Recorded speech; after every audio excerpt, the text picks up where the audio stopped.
अस्सलाम वालेकुम। जहांज़ेब अब्बासी एक नए यूट्यूब प्रोग्राम के साथ हाजिर है।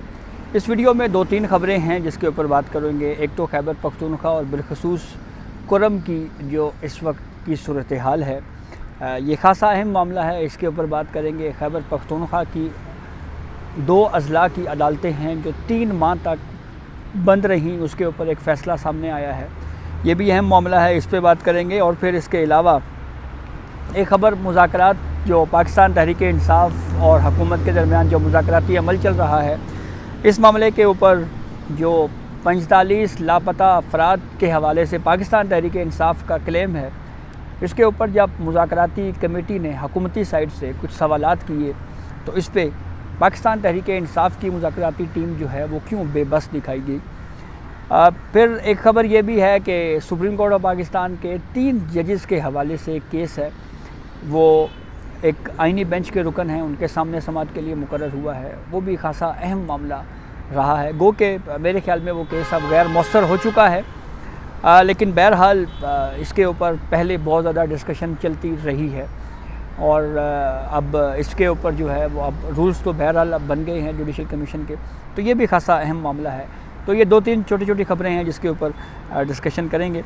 एक तो अफसोसनाक वाक़या ज़िला कुरम यानी लोअर कुरम में उस वक्त पेश आया जब गाड़ी पर फायरिंग से डिप्टी कमिश्नर जावेदुल्ला महसूद जो हैं वो ज़ख्मी हुए हैं।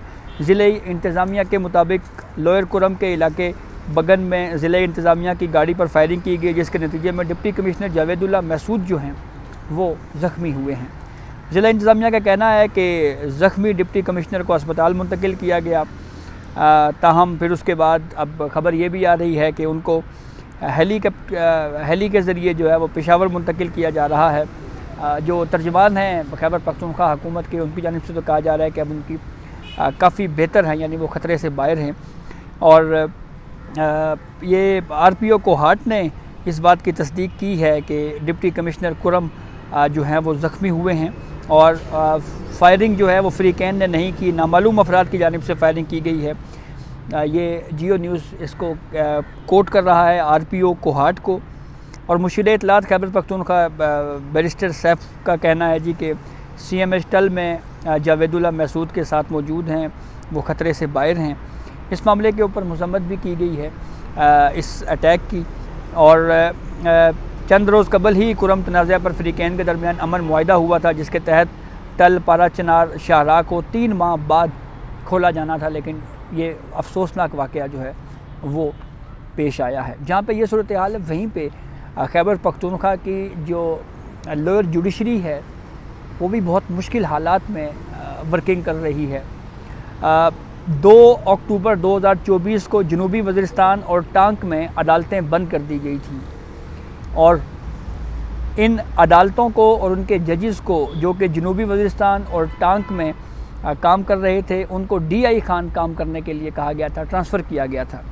अब रजिस्ट्रार ऑफिस ने chief justice Peshawar high court की जानिब से हुक्म के बाद जनूबी वज़ीरिस्तान और टांक में बंद अदालतें बहाल करने का एक नोटिफिकेशन जारी किया है और साथ ही ये भी कहा है कि जजेस अदालतों को जजेस को और जजेस के घरों को सिक्योरिटी फराहम करने के बाद अदालतें जो हैं उनको बहाल किया जाएगा। ये वो एग्जैक्ट वक्त है अक्टूबर का जब SCO कॉन्फ्रेंस के हवाले से इस्लामाबाद में बड़ी गहमा गहमी थी और सूबाई हुकूमत जो है वो उस वक्त ये सोच रही थी कि हमने वफाक के ऊपर चढ़ाई करनी है। एक पुरतशद्दुद मुज़ाहरा उस वक्त भी किया गया था। तो ये उस वक्त खैबर पख्तूनख्वा की हमारी जो लोअर जुडिशरी थी उसकी ये हालत थी। आप इसका यहाँ से अंदाज़ा लगा सकते हैं। तो ये सिक्योरिटी वजूहात के सबब 3 माह तक जो है, यानी 2 अक्टूबर से लेकर अब जनवरी 2025 शुरू हो चुका है, ये 3 माह तक तकरीबन जो है ये अदालतें अपने जिस इलाकों में थी, यानी जनूबी वज़ीरिस्तान में और टांक में, वो अदालतें वहाँ से बंद करके उन अदालतों को और उनके जजेस को मुंतकिल किया गया था DI खान में। तो ये खैबर पख्तूनख्वा की हालात जनाब, जिससे बाखूबी अंदाज़ा लगाया जा सकता है। इस मामले के ऊपर मेरे ख़्याल में ख़ासी तवज्जो की ज़रूरत है सूबाई हुकूमत को कि वो इसकी जो लॉ एंड ऑर्डर की सूरत हाल है उसके ऊपर खुसूसी तवज्जो दें। दूसरा अहम मामला है, PTI की जानिब से क्लेम किया जाता रहा है कि हमारे 45 अफराद जो है 45% वो मिसिंग हैं। उनकी जब मुज़ाकराती अमल जो गुज़िश्ता दिनों पार्लियामेंट हाउस में हुआ, उस वक्त भी जब ये 45 लापता अफराद के हवाले से बात की गई तो उसके ऊपर हुकूमती मुज़ाकराती टीम की जानिब से पूछा गया उनसे कि आप जो लापता अफराद की बात कर रहे हैं उनके नाम, पता या शनाख्त बताएं। तो इसके ऊपर PTI की जो मुज़ाकराती टीम है, पता ये लगा कि उनके पास तफसीलात ही नहीं थी इसकी। तो इसके ऊपर भी ये खासा संजीदा मामला है। लोगों को लापता हो करना, गुमशुदा करना, ये एक बहुत संगीन मामला है और इसके ऊपर जो है वो कोई दो राय नहीं है। हमारी जुडिशरी ने भी इसके ऊपर मुख्तलिफ़ अदवार में मुख्तलिफ़ फ़ैसले दिए। लापता करना एक बहुत संगीन जुर्म है और अदालत में किसी को पेश ना करना, और ये भी नहीं पता होता लवाहिकीन को कि जिसको लापता किया गया है वो कहाँ पे है, किस हालत में है। तो बहरहाल इस मामले के ऊपर अगर पाकिस्तान तहरीक इंसाफ का कोई क्लेम है तो उनको पूरी डिटेल्स जो हैं वो हुकूमत के हवाले करनी चाहिए, और अगर ये महज बयानबाजी है तो फिर इस बयानबाजी का मेरे ख्याल में पाकिस्तान तहरीक इंसाफ को नुकसान ही होगा। जिस तरह से जुडिशल कमीशन के क़याम के लिए पाकिस्तान तहरीक इंसाफ का मुतालबा है 9 मई के वाक़यात के ऊपर है, फिर इसी तरह से 26 नवंबर के वाक़यात के ऊपर के जुडिशल कमीशन बनाया जाए, तो अगर ये जुडिशल कमीशन पे हुकूमत एग्री भी हो जाती है तो फिर सवाल ये होगा कि पाकिस्तान तहरीक इंसाफ के पास इसका एविडेंस क्या है।